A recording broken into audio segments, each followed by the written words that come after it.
Welcome to the Plant Trainers Podcast, where we're helping people improve their quality of life through nutrition and fitness. And now, your hosts, nutrition and wellness coaches, international speakers, Adam and Shoshana Chaim. Hey, I'm Adam Chaim. And I'm Shoshana Chaim, and we are Propelled by Plants. Today we bring to you episode 483, Plant-Based Family Favorites with Brittany Jaroudi.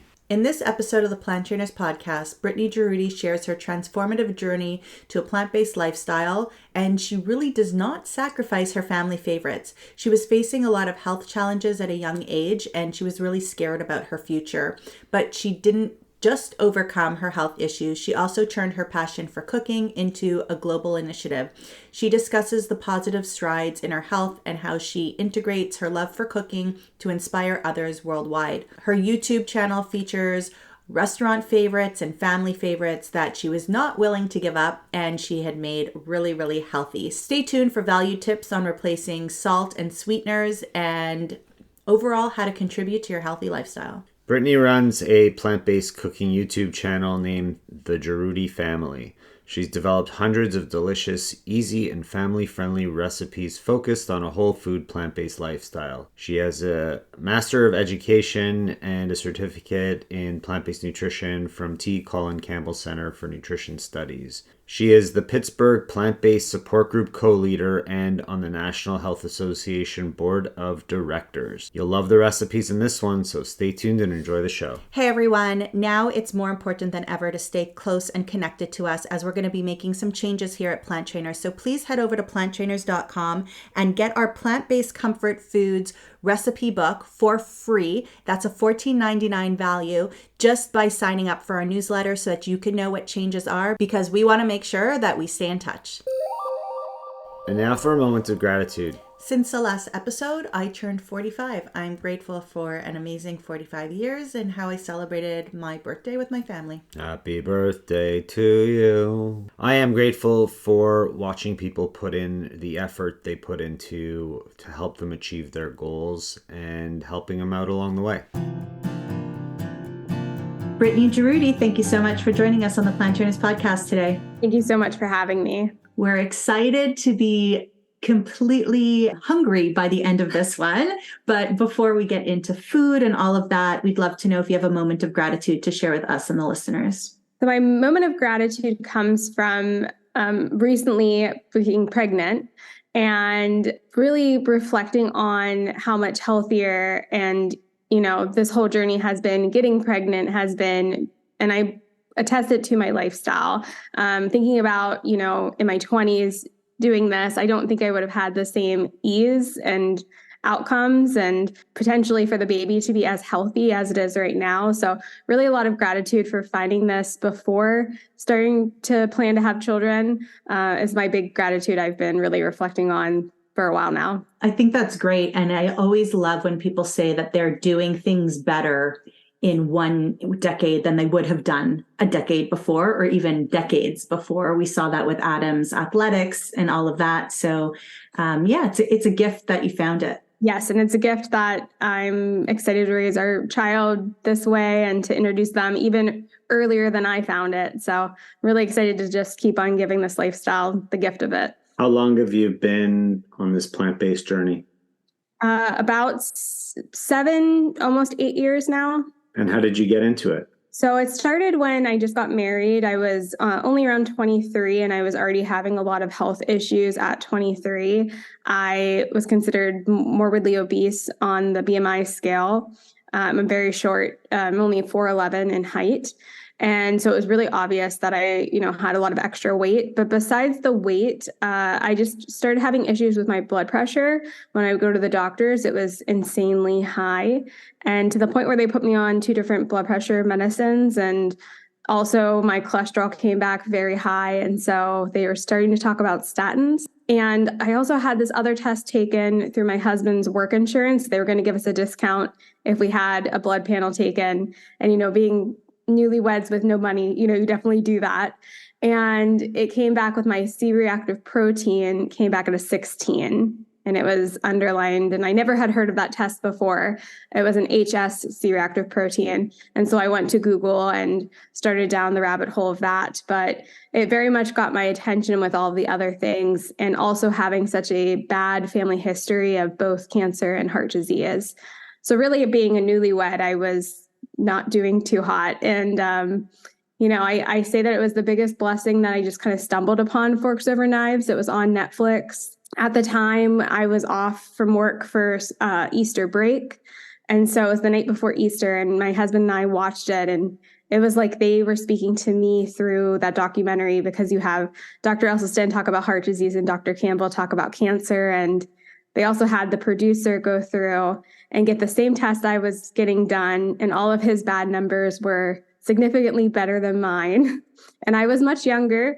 And so I was a little just upset that my numbers were so bad, but also hopeful, because at the end of it, he adopted this lifestyle and got all of his numbers in check. And I just thought, well, if he can do it, so can I. And so I haven't looked back ever since. I think that's amazing. We hear so many people talk about Forks Over Knives. Adam found plant-based even before it came out, but by the time I was ready to go, I had watched it too. And it does speak to everybody in their own way. Before I ask a few more questions, for those people who are driving, running, walking, or biking and can't look up C-reactive protein, can you just bring us through some of those scary things that you found when you looked it up? What are the indications for that? Yeah, it's a marker of inflammation, and the HS C-reactive protein is specifically cardiac related. And so, it's a pretty good indicator of you possibly having a cardiac event in the future. And so mine was 16 and under 3 is normal. So lots of inflammation going on. And, other things can cause your C-reactive protein to be high, like a dental infection and things like that. But I didn't have anything else going on. I didn't have any autoimmune things that hadn't showed up yet, I say, because I probably was down the road of having, other issues happening. But as I adopted this lifestyle, I kept getting that test taken. And it didn't come down into normal overnight. It was, every 3 months I had it checked. And it came down. It went from a 16 to an 8, and then it went to a 6, and then it went to a 5, and then a 4, and a 4, 3.9, and eventually came down all the way to a 0.5, which is where it sits today. But I just, I was real patient with myself. I think a lot of the times we instantly want numbers just to be amazing. I've only been doing this a month, and we want our numbers to be amazing. But at the same time, I also looked at it that I had been damaging my body for over 20 years, eating this way and this lifestyle. And so I was very gentle with myself of, it's improving. And each time I did it, it got better and better. And the longer I stuck with it, the lower it went down into normal. How long did it take for those numbers to drop? Just so people get an idea of the time frame from 16 to 0.5. Yeah, I noticed, it also correlated with my weight. So it took me about a year to get 70 pounds off, although weight wasn't my focus. My focus was, doing all the research and trying to get my cholesterol down, my high blood pressure down, and that C-reactive protein down. It all kind of came down together. But I would say the C-reactive protein probably took about a year and a half to get it down to normal. I just checked it every 3 to 4 months. And I actually paid for the blood test on my own. You can actually go online here in the United States and go to, I think it's called Walk-in Labs, and purchase it. And it was under $40 just to get that one test done. And I just took it to Quest or LabCorp here and had my blood drawn. So it was really neat to have all that data really to notice and see. But my blood pressure came down much quicker, and my cholesterol did. But, as I lost, over 70 pounds, it all shifted into normal. And the biggest thing for me was how immediately better I felt. I was having some issues with even chest pain being younger, even 23. And that went away pretty immediately, everything was a good indicator that things were going in the right direction. Well, congratulations on getting that done. It's obviously not an easy thing to do. And for someone to drop that much weight in such a short period of time, a year is still a short period of time.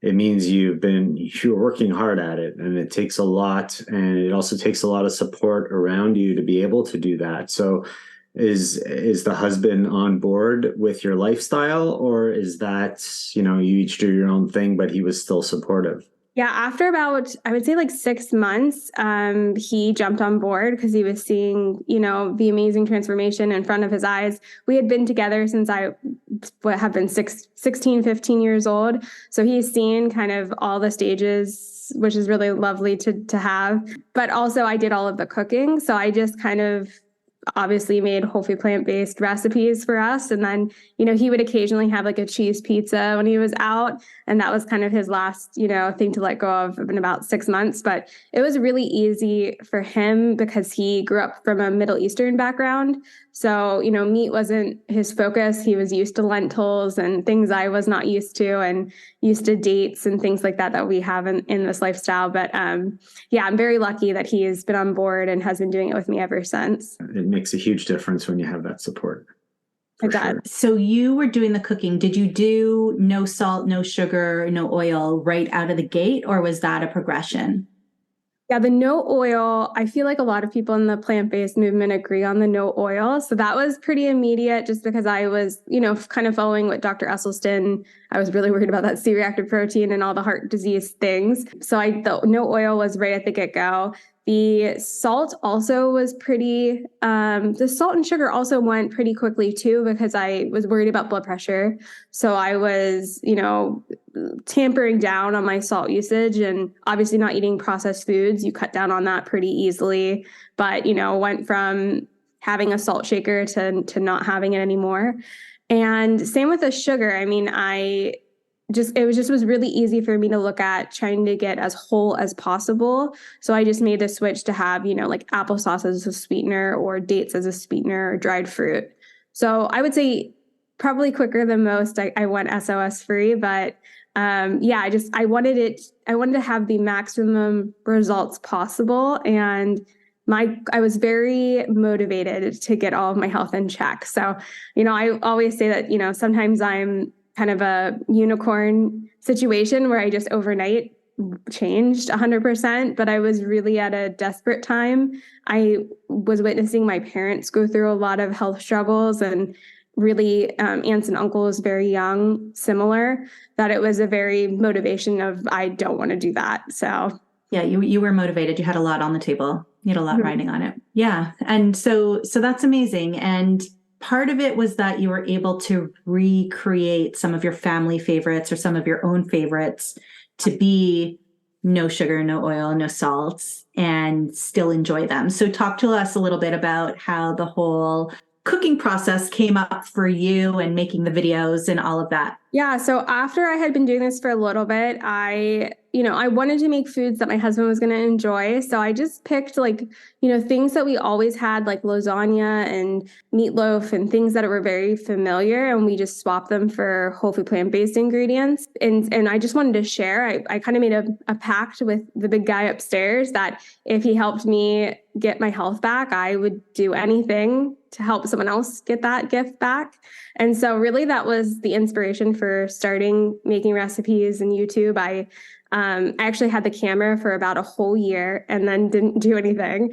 And finally had this impulse to share that, no, I really do need to get on and start sharing this message, that because, in this movement, most people find this when they're older, and anytime you find it is wonderful. But really, if you can find it before you have something major happen, the better, and what a gift to have that early. So I really wanted to reach out and try to reach, as many people as possible, but really to, my peers that, we don't think about our health until after something happens or down the road. And, it really can be important and taste good and be enjoyable. So I started making recipes, and for the salt, oil, and sugar, just replaced them with things that were pretty easy. Most of us, I'm sure your listeners will know about using vegetable broth and water to saute, and that was a pretty easy swap. And in baked goods, you can use applesauce instead of oil and things like that. And for the salt, We're just going to take a little break here because I want to share with you that growth is something that happens for everyone and every business. And we've been going through a lot of personal and professional growth here at Plant Trainers, and we want to stay connected with you. That's why we're giving away our plant-based comfort food ebook that's worth $14.99 for free at our website at planttrainers.com or by clicking the link in the show notes. Click on that, get on our newsletter because we're going to be making some serious changes and you need to be aware of what's going on. We look forward to connecting with you there. And now back to the show. I really did a lot of research on Dr. Greger and all of his videos and science and, how he talks about white miso that's soy-based and how the soy is protective over the sodium. So I started to experiment using a little bit of white miso in recipes to still give it that flavor, but without like the negative effects. And I noticed that it didn't affect my blood pressure. My blood pressure was not rising using a little bit in things. So I started making recipes with that. So some people, shifting to an SOS-free lifestyle can start with that. And then, eventually you might not need it. And with sugar, I really loved using dried fruit. We use dates and things, and people don't realize that instead of date paste, you can use any dried fruit to make a sweet paste. So you can use apricots or raisins or figs and get a totally different flavor profile, savory or sweet, whatever you need to add that for. So it just was really fun. It was like being a big experiment. I have a background in art, so I just really put it into my food and being as creative as possible and having fun with it. So it's really been such a joy to share. I think that's a common misconception that it's, people, A, it costs so much money to eat this way. B, you only eat salad. And it's totally not true. People eat all kinds of foods, and you could make so many different options available that it's a beautiful way to eat. You just have to know where to look and what the resource is. So having another resource like yours is always great because people need them. Yeah, I love sharing, and there's a lot more people sharing now than even when I started. So I always tell people to find somebody you really love and try their recipes, and that. My goal also was that it wasn't going to be just a quick fix. I wasn't going to do this lifestyle and then head back. Like, it was a lifelong commitment and decision. And I saw no reason to ever go back to the way I used to go. And so I always wanted it to be enjoyable and not, opening up that it's not limiting. You're not taking away things. You're really adding an abundance. And I also got really very into trying new foods that I never had, like even new vegetables and fruits and grains that I had never tried before. So it just became very fun on top of learning how good it is for our health. Once you start to get comfortable with one thing, you could bring in something else that's new. You don't have to go all new at once, right? For people listening who are still at the beginning, like that's like, oh, what's, at the beginning we were back in the time of what was quinoa, right? Like people didn't even really know what quinoa was yet. So what's quinoa? What's bulgur? I don't know. Like all these different things. What is miso? Like besides miso soup at the Japanese restaurant, we didn't know that like miso was a paste that you could use. So all of that. Let's go back to miso for a minute, because I think a lot of people are familiar with using dried fruits for the sweeteners. But wait, like just cut up dried fruit and throw it into something, or you're actually blending it into a paste? Yeah, I like to do a paste. So I take hot water and you kind of reconstitute the dried fruit. And so you can let it sit, just like if you had kind of older dates, if you don't have like a great Vitamix blender, you can let them kind of plump up, and then it'll help whatever blender you have out. You don't necessarily need, one of the fancier blenders, but I like to let it sit in water. I do it 1-to-1. So 1 cup of whatever dried fruit to 1 cup of water. And then you just dump it all into the blender, blend it up, and it makes a paste, which is really nice for, baking and doing things like that, or adding things like we do, like savory plum paste too for different recipes. Really fun. So yeah, that's the main way that we use it. You could like take dried fruit and put it into, something else as well. But yeah, I love playing with the different varieties of different sweetness and different flavors that all the dried fruit has. So if a muffin recipe or a pancake recipe is calling for maple syrup, let's say, you can just dilute those dates, spin them up, try to find the right kind of sweetness for you and play around with it each time and use those dates to replace the maple syrup. Exactly. And I noticed too, like at the beginning, I liked stuff a lot sweeter than I do now because your taste buds kind of refine. And that's the same with the saltiness as well. I find the longer you do it, you really like appreciate, how sweet a pear can be. And you might not have done that before.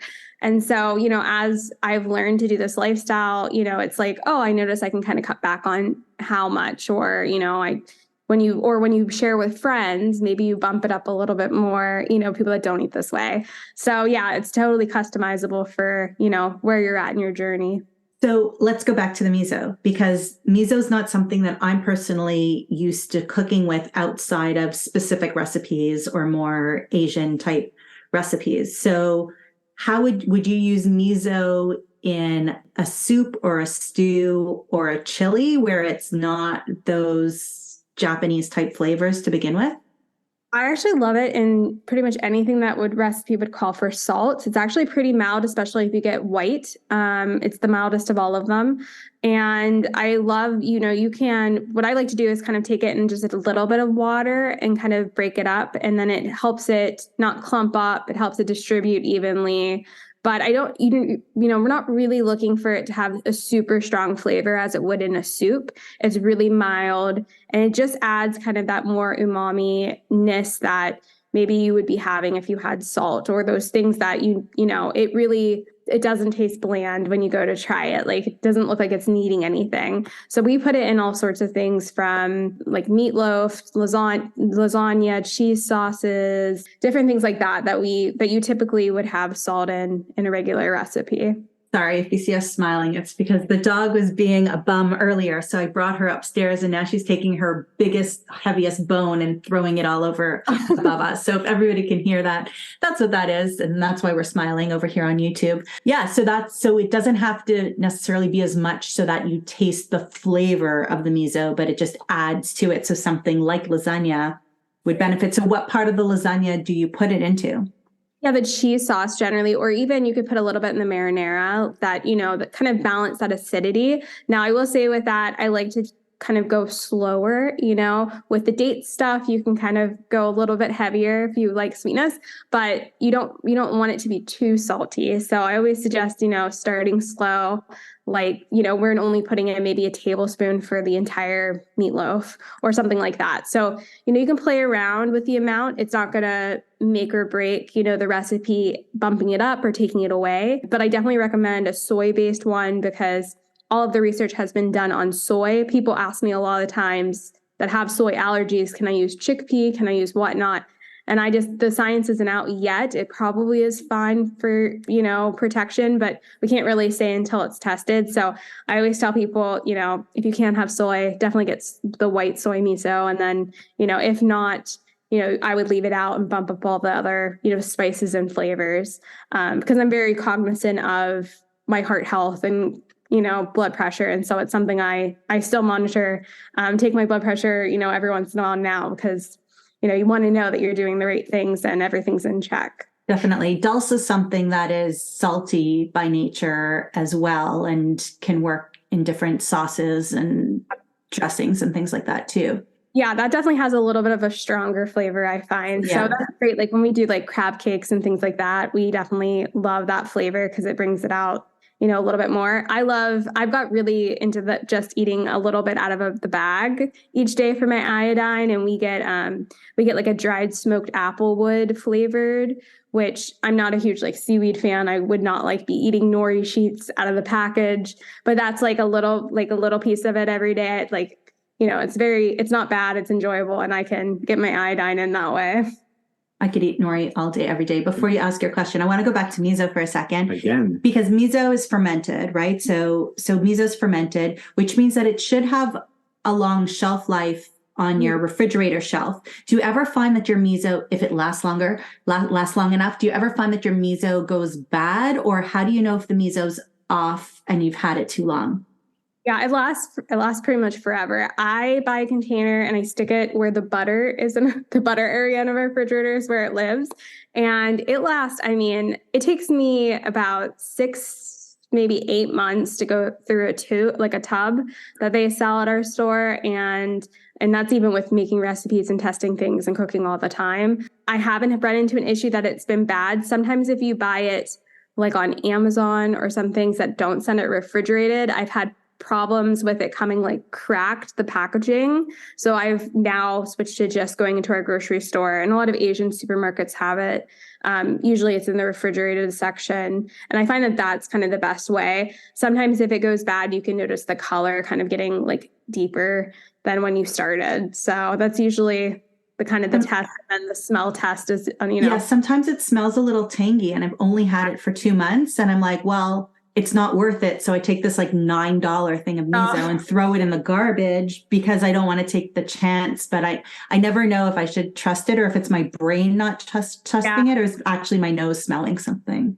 It does have a little bit of it smells. It doesn't not smell like anything. So I think you're okay. But even like most times they come with a little paper seal. I just like leave the paper. I don't ever take it off. I just add another, it's just like another layer with the lid. Right. And we keep it at the top of our refrigerator to keep nice and cold. But I haven't, since we've switched from not buying it on Amazon, I haven't had any issues. I think I just need to smell it when I first get it so that I'm not comparing it to nothing. I'm comparing it to what it is. That's what I just realized. Sorry, what was your question? What has become your favorite recipe to make?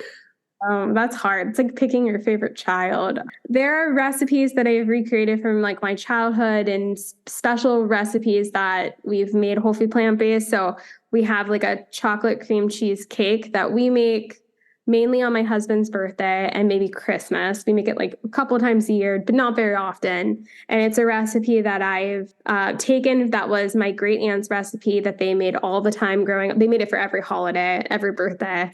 And it was so far from whole food plant-based. And it took me forever to kind of figure it out, but I've figured out a way of making it, and it tastes, I think, even better.